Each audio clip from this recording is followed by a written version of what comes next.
Hello! Welcome to Harris Football. I'm Dave Huet, and I'm joined by our fearless leader, Christopher Harris. Chris, how's it going?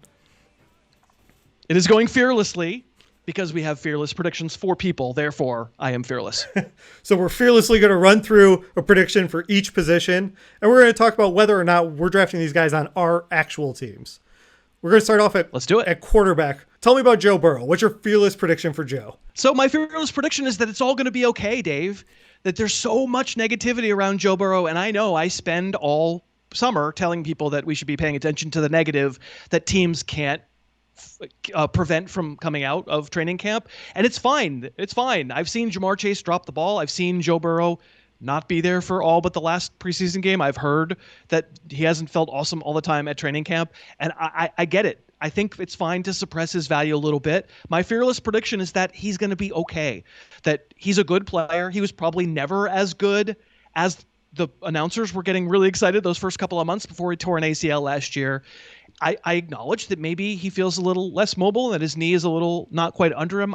I just don't think it's going to be worth all the worrying. I have him as a top 10 fantasy quarterback. I think if you wait, I will take him late. And you can get him really late. Like, he's not going as a top 12 fantasy quarterback. If I'm forced between the choice of like Joe Burrow, Matthew Stafford, I think Joe Burrow has more upside. I think Joe Burrow has more unknowns about him. So my fearless prediction, Joe Burrow, just fine. Well, I haven't been getting him. The comparison you just put up is great because you're comparing him to Stafford, and I've been gravitating towards Stafford a lot more, and that's really probably why. It's not me staying away from Burrow as much as preferring Stafford. What about you? Have you been grabbing him? It's fine. I have gotten Burrow more than I've gotten Stafford, and I've done a lot of drafts, right? So these are drafts when I'm really, really waiting at quarterback. You're waiting to the end and getting one guy, and maybe even getting two guys. I have one team that I don't think we're playing out where I have them both, right? I took Burrow and Stafford, 14th and 15th round, or 13th and 14th round. Stafford probably is safer. I think that is you're making a fair point, and I think maybe Burrow has a little more upside. I say Burrow well eclipses 4,000 passing yards, stays healthy, good year. The next guy on the list is Leonard Fournette for running back. As excited about him? Do we have the sound drop to play? Leonard Fournette. Baby, he's not too fast. Ow. I don't understand where people are drafting him. It's too high. I know it's not high, but it's too high. My fearless prediction for Leonard Fournette is that he will make Bruce Arians blow a gasket at some point. People are getting blinded by that playoff run and deciding that the dude we saw in January is Leonard Fournette forever. And all I've learned about Leonard Fournette through his 4 years in the league, I guess, is that he's as likely to run for 100 yards as he is to get sidelined spraining his fingers for opening a pack of jelly beans. Like, he's a knucklehead. And I think it's a very fractured backfield. And yeah, Ronald Jones is going ahead of Leonard Fournette. No question. Like, so the market has that right. And I'm not even like mad. I don't think Ronald Jones is an awesome bet either. I think Gio Bernard plays too. I just think Leonard Fournette shouldn't be your flex. He shouldn't be anywhere near your flex. If you want to add him real late and hope for an injury, that's great. But if you want a piece of the Tampa backfield, essentially if you're in anything non-PPR related, take Ronald Jones. If you're anything full PPR related, take Gio Bernard. And I just say don't take Leonard Fournette. Yeah, and I haven't taken Leonard Fournette. I have one team where I ended up with Rojo, neither. But no Fournette. And I definitely didn't want to pair them. Well, yeah, don't handcuff those guys. Yeah, no, that's a great point. I don't think I've gotten much of Ronald Jones either. I've been pretty running back heavy early in drafts and usually like going for depth wide receivers around that neighborhood. But I'd be way more likely to do Rojo. And frankly, I think Gio, who in full PPR often goes completely undrafted, it's not a terrible idea. Gio's one of those guys I end up with late in seasons all the time. He's on a waiver but wire. Not in your draft? Not in my draft. He usually just ends up later in the year, like traditionally, and I go, hey, he can catch some balls. I'm going to grab that guy. Right. Full PPR. Well, we don't know how it's going to, we don't know. No. We're just believing what they say. Week one, we could have a very, very different assessment of it all. But for the moment, that's where I stand. Quick break to say the NFL is back and DraftKings Sportsbook is giving all new players a can't miss offer for week one. Get this. Bet just $1 on any NFL game during the first week of the season. They'll give you $200 in free bets instantly, no matter what. You heard it right. All new players get $200 in free bets instantly, as in do it right now, you'll get $200 in free bets when you place a bet of $1 or more on any Week 1 game. DraftKings is an official sports betting partner of the NFL. All you have to do is download the DraftKings Sportsbook app now and use the promo code HarrisTube to get $200 in free bets when you place a $1 bet on any Week 1 game. Promo code HarrisTube. Enter it once you download that DraftKings Sportsbook app to get your first $200 in free bets instantly for a limited time only at DraftKings Sportsbook. Getting back into it, we're going to talk about the wide receiver position. The wide receiver position. I hate you so much right now. At least it's intentional. We got Kenny Golladay. What's your fearless prediction for Kenny G? I'm going to be like rose-colored glasses optimistic. I know I don't really have a reason to because he hasn't done anything really, not that we could see anyway in Giants practice. My fearless prediction for Kenny Golladay is that he blasts beyond his ADP. I think the ADP is probably fine. I understand that the risk is a problem.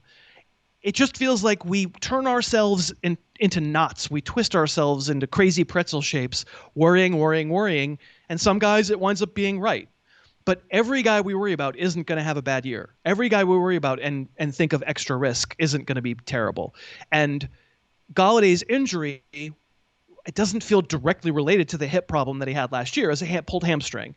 And, of course, can a pulled hamstring linger all year? Of course it can. But I feel like I've just – if I had told you 2 years ago that the wide receiver position, 3 – was going to be, what is he? Is he even the 7th round pick I think I have right now? Would you have thought that was even a possibility? I know I wouldn't have. And of course, I understand 2020 couldn't have gone any worse for Kenny Golladay. But if we hadn't had this hamstring injury, he'd be going in the 4th or 5th round. And he did have it. So it's reasonable that he's going in the 7th. But by golly, sometimes guys just get healthy and don't need training camp. And I'm just going to choose to believe Golladay is one of those guys. You are braver than me. I like Kenny Golladay a lot, and I am not grabbing him. The injury and the change of position he's going late enough, like you said. I just keep looking and going, boy, does he have a quarterback? Like, Saquon can't play? I don't know.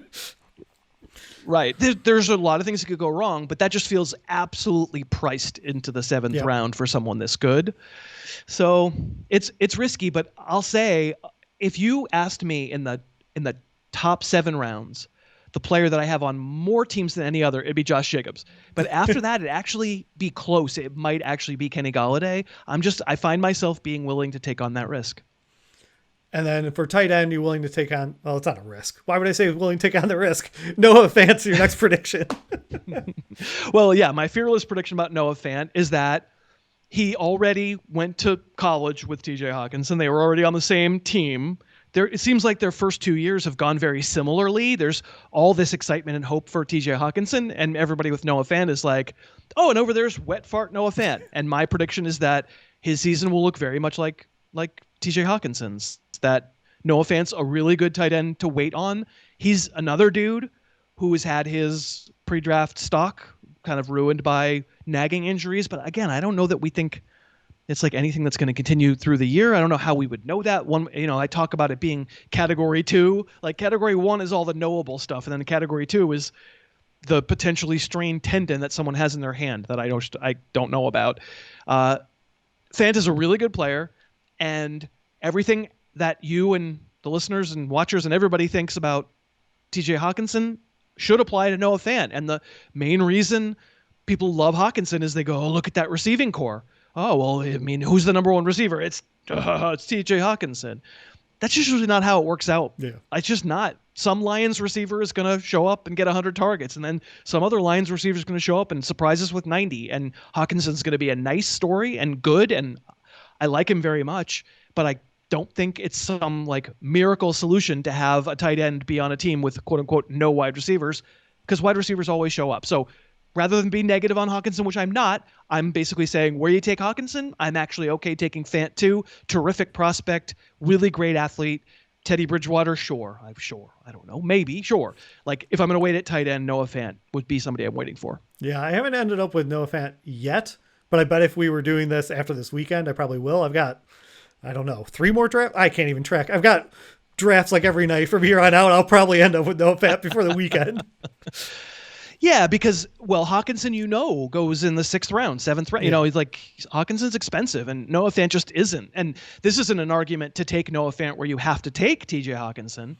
It's an argument that says, you know what, wait, and you get kind of the equivalent of TJ Hawkinson in a good way. I don't mean that Hawkinson stinks and therefore should be lower. I mean that people are maybe underestimating Noah Fant. All right.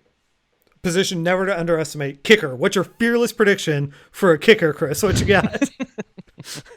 My fearless prediction for kicker is that I will never talk about a kicker by name on any property that I have. I think I actually did on the podcast today, but my fearless prediction is don't use kickers in your fantasy. In fact, though, let's turn the little Harris microscope lens, turned it around a little bit, because we also tasked you. I came up with 4.5, well, 4. The kicker thing didn't count. Fearless predictions. And I know a Dave Huet fearless prediction must be lurking somewhere in that head of yours. Do you have one? In this bald head? Sure. I had to go with the team I knew best. So I went with the Bears. And I'm going to say that Darnell Mooney is going to finish as a top 25 wide receiver. Okay. That is a bold prediction. I mean, I know you like him. In fact, I'm like a day behind listening on the podcast.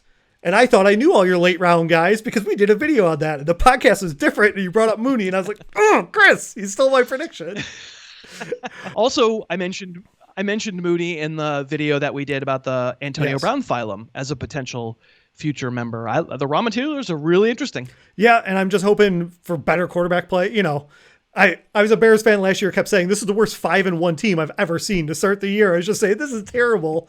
And there's so many balls that either just completely were not in his range or amazing catches he made that shouldn't have had to have been amazing, where he's jumping for balls that were outside his range. And if he can get some better quarterback play and just a second year, I'm really optimistic that he's going to take a big step up.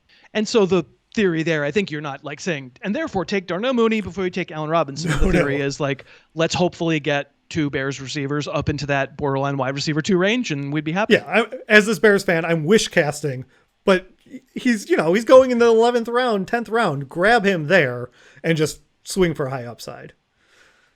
Love it.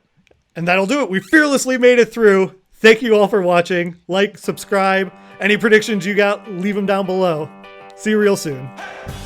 Thanks so much for watching. Please, please, please smash that like button. Write a comment. Tell us who else you'd like to see us review film on. And of course, best of all, please subscribe to our channel and then click that little bell above the subscribe button and you'll be notified whenever we post a new video.